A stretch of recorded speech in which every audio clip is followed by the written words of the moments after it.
Alhamdulillah, orang-orang ujiannya macam-macam. Ibu-ibu juga ujiannya juga beda-beda macam-macam. Makanya Allah Subhanahu wa taala banyak menginformasikan kita tentang sabar. Ibu-ibu, di sini ada layar ya. Nanti saya pengen tunjukin satu video. Ustaz Yunus mungkin tunjukin satu video di mana orang-orang Palestina itu punya kesabaran tingkat tinggi ya Bu. Kenapa dia bisa sabar? Mereka bisa sabar karena mereka punya Quran di hatinya, punya Quran di pikirannya, punya Quran di lisannya, punya Quran di hidupnya. Jadi mereka bertahan dengan kesakitan yang nggak masuk akal lagi gitu. Begitu pula dengan kita, kehidupan kita akan baik-baik aja Bu, karena kita punya Quran. Di Quran banyak sekali obat-obat yang bisa menghibur hati kita.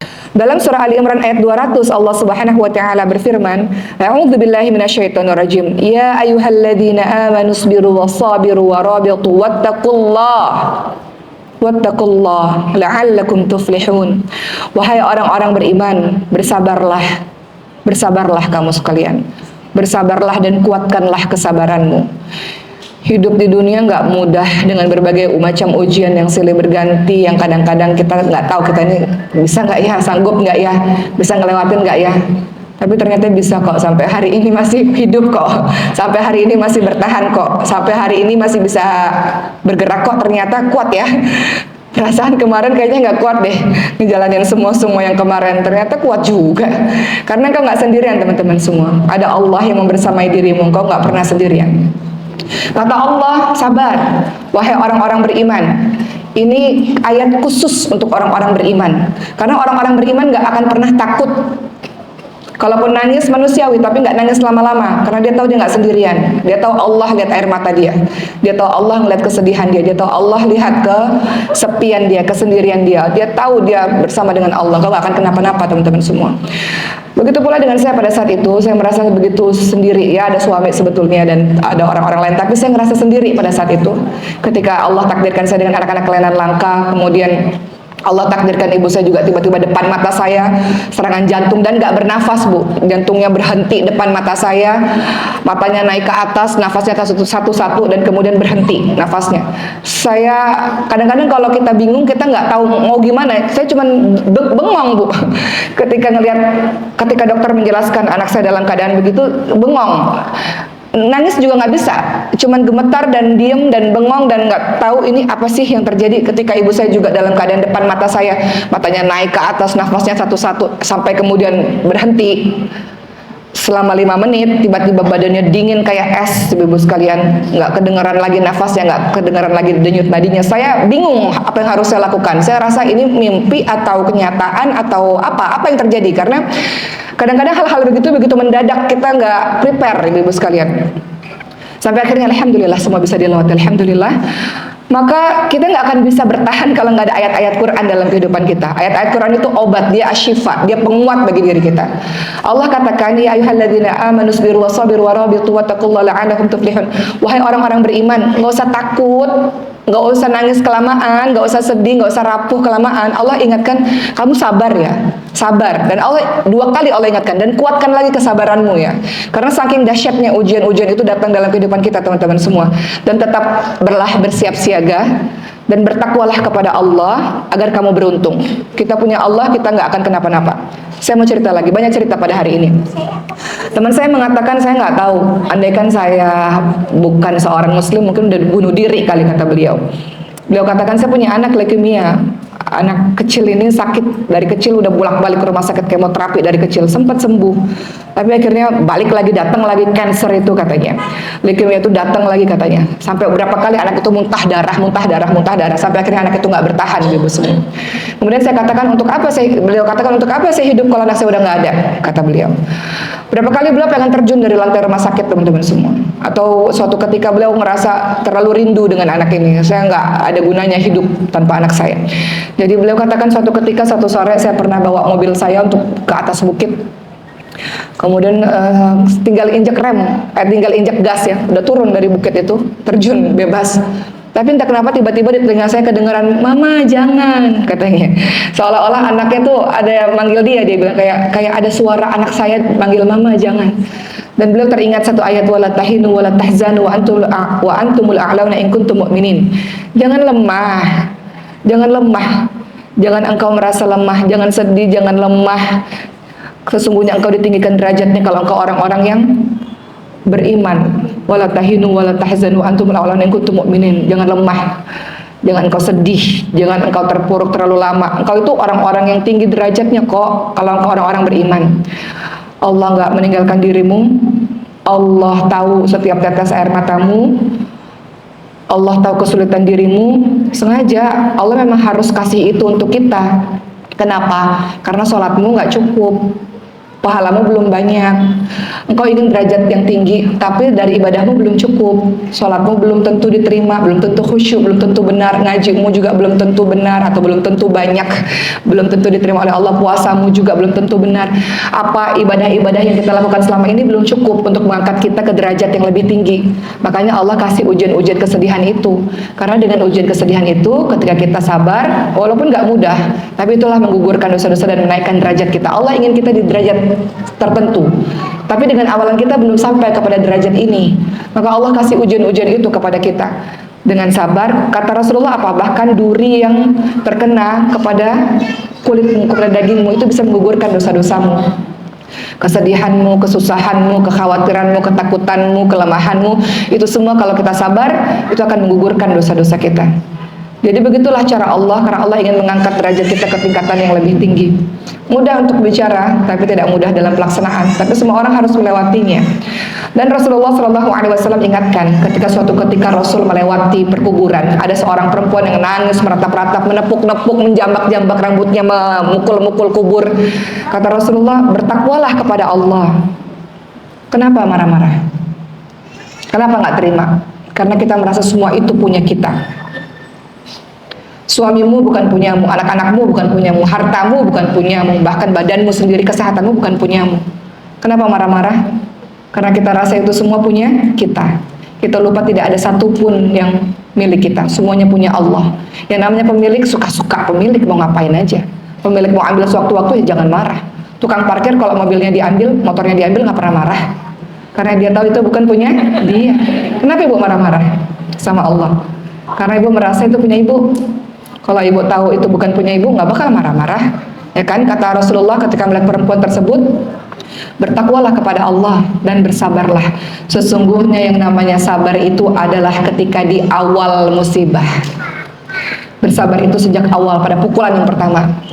Minta sama Allah sabar. Makanya ayat-ayat sabar tuh banyak banget bertebaran, Bu. Kalau kita melakukan kebaikan itu pahalanya sampai 10 sampai 700 kali lipat. Tapi khusus tentang sabar, dalam surah Az-Zumar ayat 10, pahalanya tiada batas. Kenapa puasa dikatakan puasa itu pahalanya atas tanggungan Allah? Artinya pahalanya juga tanpa batas. Kenapa? Karena puasa itu adalah tentang kesabaran. Sabar dalam sabar kan menahan ya, menahan nggak makan, menahan nggak minum, menahan dari hawa nafsu, menahan syahwat, menahan. Maka puasa itu juga pahalanya atas tanggungan Allah, pahalanya tiada batas. Kenapa? Karena di dalam puasa ada yang namanya sabar. Surah Az-Zumar ayat 10 mengatakan bahwa Allah SWT berfirman, orang-orang yang sabar itu pahalanya tiada batas. Kenapa? Karena nggak mudah, susah. Kita bilang sama orang sabar ya, nggak mudah. Coba kamu di posisi saya, bisa nggak gitu? Nggak mudah teman-teman semua. Maka pada hari ini saya ingin menyampaikan untuk nasihat buat diri saya, ada beberapa kiat supaya kita bisa sabar dalam menjalankan kehidupan ini. Pertama, husnudzon pada Allah. Sama kayak Siti Hajar. Wahai Ibrahim, wahai suamiku, kau tempatkan aku dan anak bayi ini di Mekah, tempat tandus, nggak ada air, nggak ada manusia, nggak ada tumbuhan sama sekali. Apakah ini perintah dari Allah? Nabi Ibrahim mengangguk. Maka kata Siti Hajar, insya Allah kalau memang ini adalah takdir Allah, memang ini adalah perintah Allah, Allah nggak akan pernah meninggalkan kami. Husnudzon. Allah memberikan ini untukmu, Allah akan memberikan solusinya. Nggak ada yang namanya jalan buntu dalam kehidupan ini. Selalu bisa manjat atau balik arah atau apapun, pasti ada jalan keluarnya. Nggak ada jalan yang benar-benar buntu. Allah pasti akan menyelamatkan kita pada waktunya nanti. Jadi pertama kiat supaya sabar adalah melihat pada pilihan Allah bahwa Allah pasti memilih yang terbaik untuk kita. Semuanya terbaik untuk kita. Dalam hadis surat Muslim dikatakan, sungguh menakjubkan keadaan seorang mukmin, orang-orang yang beriman. Semua yang terjadi pada dirinya, semua urusannya adalah baik, dan itu tidak pernah didapati kecuali dia orang yang beriman. Kalau dia mendapatkan kebahagiaan, dia bersyukur kepada Allah Subhanahu wa taala. Kalau dia mendapatkan kesusahan, dia pun bersabar pada Allah, dan itu baik untuknya. Ayat juga dalam surah Al-Baqarah 216. Ibu yang suka ikut kajian saya, teman-teman di sini yang ikut kajian saya pasti suka sekali dengar ayat ini. Ini ayat favorit saya kalau saya lagi ngerasa kenapa sih gini banget hidup saya ya Allah. Kan ibu-ibu ngeliatnya cuma di sosmed aja yang indah-indah aja gitu ya. Wah enak ya kehidupan Mbak Oki ini gitu, atau kehidupan si public figure ini enak. Padahal air matanya juga banyak sama kayak air mata ibu-ibu sekalian. Namun surah Al-Baqarah 216 mengatakan wa asa an takrahu syai'an wa huwa khairul lakum wa asa an tuhibbu syai'an wa syarrul lakum wallahu ya'lamu wa antum la ta'lamun. Boleh jadi sesuatu yang kamu nggak suka, nggak mau ya Allah. Kalau saya boleh milih, Bu, saya juga pengen anak saya sehat dari bayi, lahirnya sehat, nggak perlu terapi, nggak perlu suntik tiap hari, nggak perlu berobat bolak-balik kepada belasan dokter. Kalau mau milih sih ya pengen anak yang sehat gitu kan. Kalau kita mau milih ya pengen nggak pengen terkena hutang, nggak pengen ada riba, kalau mau milih mah semuanya pengennya yang enak-enak. Tapi kata Allah, boleh jadi apa yang kamu nggak suka itulah yang terbaik untuk kamu. Kalau boleh milih sih pengen suami yang begitu begini, pengen anak yang begitu begini gitu ya. Kata Allah, boleh jadi apa yang kita nggak suka. Kenapa sih? Kok saya kayaknya malang banget ya nasibnya gitu, Bu, kadang-kadang. Kata Allah, sesuatu yang kamu nggak suka itulah yang paling baik untuk kamu. Memang harus dilewati supaya jadi sabar, supaya jadi tangguh, supaya jadi tawadu. Mungkin dulu dikasih bahagia kayak teman saya di penjara. Kami ini punya program di Maskul Hufaz ngajar di penjara, Bu. Kata teman-teman di penjara, alhamdulillah, udah 20 tahun di penjara. Alhamdulillah. Dulu waktu di luar petantang, sombong, rasa semuanya bisa dimiliki, semuanya bisa dilakukan, kan punya duit, semuanya bisa aja, apapun atas kuasaku karena punya duit. Tapi ketika masuk penjara, belajar apa? Belajar tawadhu, belajar rendah hati. Ternyata saya bukan siapa-siapa ya. Ternyata nggak ada apa-apanya ya. Alhamdulillah penjara menjadi pesantren untuk beliau. Beliau berkata bersyukur alhamdulillah. Lewat penjara jadi kenal Allah, lewat penjara jadi hafal Quran, lewat penjara jadi lebih dekat sama Allah, jadi tawadhu, jadi tahu bahwa diri ini nggak ada apa-apanya. Sama kayak bencana misalnya. Seorang teman berkata, alhamdulillah lewat bencana ini jadi ngerasa kayak kita ini nggak ada apa-apanya. Mau sehebat apapun kita, sekaya apapun kita, punya jabatan setinggi apapunnya, kalau ada bencana ya kena juga. Ternyata manusia ini nggak bisa sombong, nggak ada apa-apanya di hadapan Allah. Jadi yang pertama, cara supaya kita bisa sabar adalah apa? Melihat pada pilihan Allah, bahwa Allah memilih yang terbaik untuk kita. Al-Baqarah 216 tadi mengatakan apa yang kita tidak suka bisa jadi itu yang paling baik buat kita. Apa yang kita inginkan, apa yang kita suka belum tentu baik buat kita. Kita bilang, ya Allah pengen jadi orang kaya, ya Allah capek jadi orang miskin, ya Allah. Kata Allah, nggak dikasih kaya dulu saat ini. Kalau dikasih kaya nanti lupa sama Allah. Mendingan sekarang kayak gini nih, pas-pasan kayak gini nih. Jadi sholatnya bisa khusyuk, ya, doanya bisa khusyuk. Nanti kalau udah kaya nggak sholat lagi. Nanti udah kaya lupa sama Allah. Kita bilang, ya Allah pengen anak, ya Allah pengen anak. Kata Allah, enggak dulu, nanti dulu. Nanti kalau punya anak, mungkin anakmu ini bisa mencelakakan dirimu satu hari nanti, bisa mencelakakan agamamu. Yang terbaik adalah engkau nggak punya anak dulu pada saat ini. Teman-teman tahu, saya punya banyak teman-teman yang nggak punya anak. Dalam setiap safari dakwah pasti ada orang yang bisik pada saya belum punya anak. Artinya banyak yang mengalami hal itu. Nabi-nabi kita pun banyak yang belum punya anak dan memiliki anak di usia senjanya. Nabi Zakaria alaihissalam, Nabi Ibrahim alaihissalam, Ibunda Siti Maryam juga susah memiliki anak pada saat itu, hingga harus bernazar berdoa kepada Allah. Banyak kisah-kisah seperti itu. Ibu-ibu tahu apa yang saya lihat dari teman-teman saya yang belum punya anak sampai hari ini? Masya Allah, beliau punya banyak waktu luang untuk ngurusin umat, ibu-ibu semua. Nggak seperti kita yang udah ribet, yang udah repot dengan anak-anak kita. Teman-teman saya yang nggak punya anak, waktunya full untuk umat, waktunya full untuk bantu dakwah, waktunya full untuk bermanfaat bagi orang yang lain, ngurusin anak-anak yang lain. Ternyata anak itu nggak ngusir dari rahim kita sendiri. Beliau punya anak-anak yang banyak di luar sana. Jadi selalu ada kebaikan atas semua ujian yang Allah berikan. Alhamdulillah. Makanya kalau dikasih kesedihan, bilang alhamdulillah, ibu-ibu sekalian. Bilangnya apa? Alhamdulillah ala kulli hal. Segala puji bagi Allah untuk semua keadaan. Lihat tuh orang-orang Gaza bilang apa? Alhamdulillah kan? Alhamdulillah ya Allah, berikan kesabaran ya Allah, berikan aku ridha ya Allah. Alhamdulillah ya Allah, anakku mati syahid ya Allah. Nak, kita kumpul sama-sama nak di surga ya nak. Tunggu ibu nak. Ibunya masih hidup, anaknya udah meninggal semua mati syahid. Alhamdulillah ya Allah, ya Allah, ya Allah, berikan kesabaran ya Allah. Alhamdulillah. Masih muji-muji. Masih muji-muji Allah. Ya, jadi untuk teman-teman semua nggak mudah sampai pada level bersyukur kepada Allah. Kadang-kadang kita harus ngelewatin level marah dulu. Kadang-kadang kita harus ngelewatin level sabar dulu, ridho. Ridho itu nggak ngerasa sakit. Kan semua yang Allah takdirkan pada kita nggak ada rasa sakit, terserah ya Allah. Hanya saja berikan aku kekuatan untuk bisa menjalaninya ya Allah. Itu ridho, Bu. Ridho itu menerima ketetapan takdir Allah. Kan kita punya rukun iman. Salah satu rukun iman apa? Beriman kepada qada dan qadar kan? Apa artinya? Menerima apapun yang Allah takdirkan pada kita, menerima takdir itu. Bahwa 50.000 tahun sebelum Allah menciptakan langit dan bumi, Allah Subhanahu wa taala mentakdirkan hal itu terjadi pada kita. Allah takdirkan orang itu nyakitin kita. Allah takdirkan kita mengalami hal itu. Allah izinkan itu terjadi pada diri kita. Jadi, cara supaya kita sabar adalah melihat pada pilihan Allah bahwa semua yang Allah berikan adalah baik, sehingga keluarlah dari lisan ini, alhamdulillah ya Allah, alhamdulillah, terima kasih ya Allah, terima kasih ya Allah. Nabi Ayub ketika sakit parah, sakit kulit, seluruh kaum meninggalkan, anaknya 12 meninggal dunia, hartanya habis dalam waktu yang bersamaan. Apa kata beliau? Anni masaniyat duru anta arhamur rahim. Al-Anbiya 83. Lihat ayat itu Ibu sekalian. Ya Allah, saya sakit ya Allah. Engkau lah yang maha penyayang dari semua penyayang. Bisa nggak Bu? Ya Allah, saya terluka ya Allah. Ya Allah, susahnya hidup ini ya Allah. Engkau lah yang maha penyayang dari semua penyayang. Apa itu artinya? Husnudzon, prasangka baik pada Allah Subhanahu wa taala. Allah nggak akan pernah meninggalkan aku, nggak akan pernah meninggalkan kami, nggak akan pernah. Yang ninggalin Allah itu kita, ibu-ibu sekalian. Bukan Allah ninggalin kita yang ninggalin Allah. Seorang teman bercerita, saya marah karena suami saya selingkuh, kata beliau. Padahal saya ibu rumah tangga yang baik-baik aja.